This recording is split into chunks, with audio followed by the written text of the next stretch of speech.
Good morning. So this is my second time recording this video because the first time the audio was completely out of whack. Basically, it was too loud, and I don't want it to be too loud for y'all or too low. Let me know in the comments if this is too low or too loud, please. So we're talking about Dragon Ball Super Chapter 69. And last night around 2 in the morning or so, we got image leaks for Dragon Ball Super Chapter 69. So if you have not checked that out yet, I will leave a link at the end of this video to check that out. Or check that out and then come back to this video.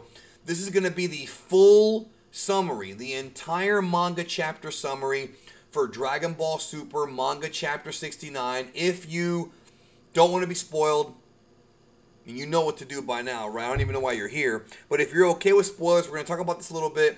And then tomorrow when the chapter drops, that's right, it's going to be coming out one day early in February. I guess because it's a short month. That's the only thing I can think of. But it is coming out tomorrow on the Shonen Jump app, the Viz app. They'll all have it.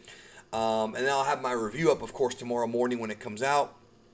And Chapter 69 of the manga. But again, we're going to go into the plot now. And I'm going to, of course, read the chapter, actually look at the pages, and go through the entire review and give my thoughts. So this is my overview of the full spoilers for the events of the chapter. Now remember, some of this stuff was already covered when the draft pages came out. So the early stuff's already kind of old information, but there is some very interesting new information here, including some stuff, an interesting shocker from BEERUS. Not really a shocker for us, but for Vegeta for sure, as well as a lot of cool things in this chapter, yo. A lot of cool. Let me just get to it, okay? Sorry about that. The chapter is called The Succession of Planet Cereal. I want to thank Andy Para Yume for the translations and DBS Hype for the scans. Love you guys. Your magic is real and I believe in you. So I got two monitors. I'm going to go over here, check out the manga chapter, read it to y'all, and then we'll go through, okay? So it says this. Granolah returns to Planet Cereal where he gets received by a local. He tells him the left wing of his ship is damaged and asks him to fix it. The local Shigarian confirms and asks Granolah about his next job. But Granolah says that there might be a longer break and he walks to the next little store. Again, this is all kind of like world building Granolah's planet and kind of showing us how he lives. It's kind of a cool thing to get to know the character more. As he buys some water, the shop owner asks Granolah about Gramps, who hasn't come to town recently. He confirms Gramps is fine, apart from bad legs, can't help with such a long life. It's coming from a race living longer than 500 years. So basically Gramps is old, really old, like a Yoda type of character. 500 years is a long time. The Shigarian shop owner asks whether Granolah and Gramps don't come and live in town, but Granolah denies. The Shigarian tells him to. He's asking why they don't come to town, but Granolah, or asking him to come to town. Granolah says no. Just so y'all know, Andy is he's not American. He's not British, I don't believe. So the translation is a little bit spotty. Don't think it's a wrong translation. It is correct, but the grammar might not be perfect, okay? So just letting y'all know that. It's better than nothing, right? He's good at what he does. So, while walking up the mountain, Granolah talks with Oatmeal about how the Heaters found this planet after the destruction by Frieza's army and that they decided to rebuild it. Then they sold it to the Shigarians for a high price. That makes Granolah feel that the planet is no longer his, so he decided to live on the mountains instead. And that makes sense. So he can see the place of his old hometown from there, like, from the mountain, reminding him about the Saiyans, which he won't forget. Oh, there's a lot more with the Saiyans, I'm sure. And let me tell y'all, the Namekian and Saiyan backstories get blown up here as far as lore goes, and I love it. Back on BEERUS' planet, BEERUS and Vegeta ask about how many planets the Saiyans have destroyed in the past, and due to the influence of joining Frieza's army, it got worse. It got more. I'm showing y'all what he says here, but also elaborating more.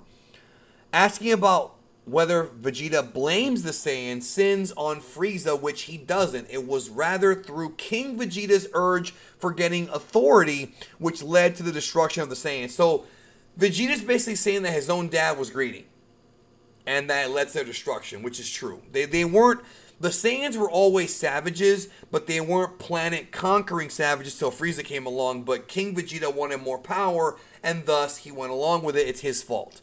Very mature of Vegeta to accept the fact that his father did have, he wasn't perfect at all. So, Vegeta wonders what that has to do with BEERUS' technique.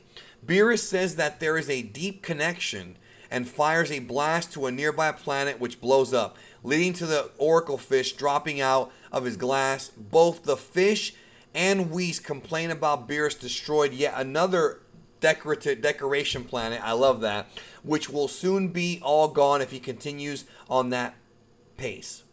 More planets being destroyed by BEERUS around his planet. BEERUS explains that was just a little part of that technique as Vegeta asks about how to learn it. BEERUS pushes the Saiyan's face to the ground. BEERUS asks whether Vegeta still carries the Saiyan's sins and throws him into a tree. As he gets up again, BEERUS says, "Let me tell you something nice. The one who suggested Frieza to destroy the Saiyans was me." I love it. We have been wondering, I've seen the comments from a lot of you guys, and I've thought about it too. What's going to happen when BEERUS tells Vegeta, yeah, I'm the one who kind of suggested Frieza to destroy you guys. Obviously, Frieza did it because of his own fear, but BEERUS was like, fine, go ahead, I don't care. And people have been wondering, like, what does this mean for Vegeta?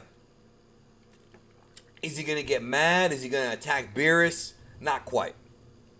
But I love it because it says here, BEERUS keeps provoking the angry and shocked Vegeta, who transforms into his blue form and attacks. I'm sorry if I'm stuttering a little bit. My voice is kind of hoarse. It's a little bit dry. So that's why I have the water here. I'm a little bit dry. I haven't been talking too much lately, except for the video last night. And I want to get hydrated here. Remember to drink your water. Anyways, so Vegeta goes into blue form and attacks. Despite Vegeta going all out, BEERUS still keeps the upper hand. Then BEERUS fires a Hakai on Vegeta's lower part of the armor, with which Vegeta ends up in a crater.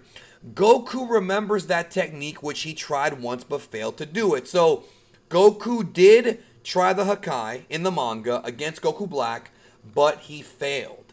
Or was it Zamasu? The same guy, who cares? So Goku did not master Hakai. That's going to change things. Because now, as far as whether or not Goku or BEERUS are more powerful, it's still... I'm still thinking about it. Because there's probably more information that's going to come out in this manga chapter. I'm sorry, in this arc. So we got to wait and see. But Goku not knowing Hakai puts him at a disadvantage against BEERUS. But MUI is also strong enough to dodge that most likely. So again...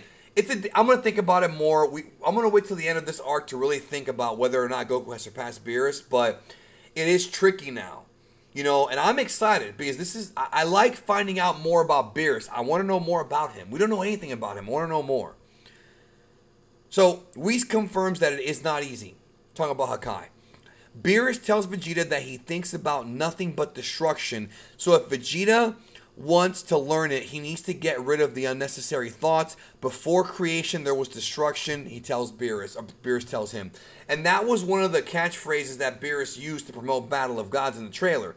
In the old Japanese trailer for Battle of Gods that came out like 7-8 years ago, 2013, yeah, 7-8 years ago, BEERUS says, before creation, there must be destruction. That's kind of one of his things. So I'm excited. So Vegeta will be learning Hakai.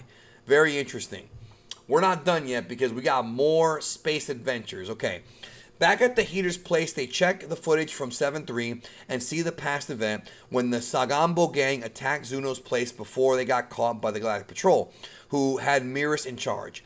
Then they get footage of when Sagambo and the others escaped from the Galactic Prison. This is very like Star Wars MCU-esque. Remember in Endgame when Thanos examines and probes the Nebula's mind and whatnot and gets visions of the future? This reminds me of that. And I'm sure Toyotaro saw Endgame, so definitely an influence there, without question. Which was done by a wish from the Dragon Balls. That's how the that's how the prisoners got freed, which, you know, we remember that. That's Moro's third wish. Alec has never heard of these, but figures that weird things have happened before, such as Frieza's resurrection, and feels it was connected, which he's right about. Interestingly, Maki remembers hearing about the Namekians through, though. Gas knows that they used to live on planet Serial. So there were Namekians on planet Serial. Again, this is getting very interesting here. Oil wonders whether they got destroyed as well, but Alec remembers that one survived, Monaito, who lives together with Granolah. What a coinky dink. That's the thing about this chapter, is it's very contrived. It's kind of like way too many coincidences, to be honest with you, but it does expand the lore out. So there's things that I like and dislike, but I'll get into more detail on that in my review tomorrow. Meanwhile, on New Namek, Mori teaches young Namekians, including Eska, about Dragon Ball knowledge. He explains that depending on the creator, the amount and the size can differ. So you don't have to have 7 balls. You can have 2, which is what actually happens, which is kind of interesting. And on Namek, each village has 1. Mori also tells that Dragon Balls can also exist on other planets where members of their race live, such as the ones on Earth with Dende.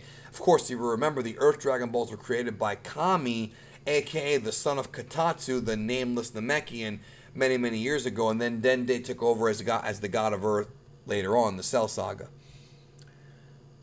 If you're new to Dragon Ball and you're watching this video, you probably have no idea what the hell we're talking about. Like, you can't understand Super without seeing Dragon Ball and Dragon Ball Z. It's just, you know what I mean? Like, there's so much, these names and these backstories. Like, it's such a rich and deep story, you know, and I love it. I love it so much.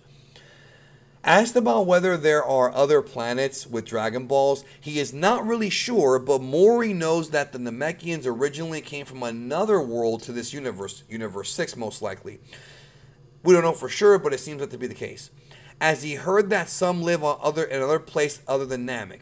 Asking about their current situation, Mori is afraid they might get destroyed. Back on Serial, Monaito tells that back then several tens of Namekians lived there. Now it's just him left. So Monaito and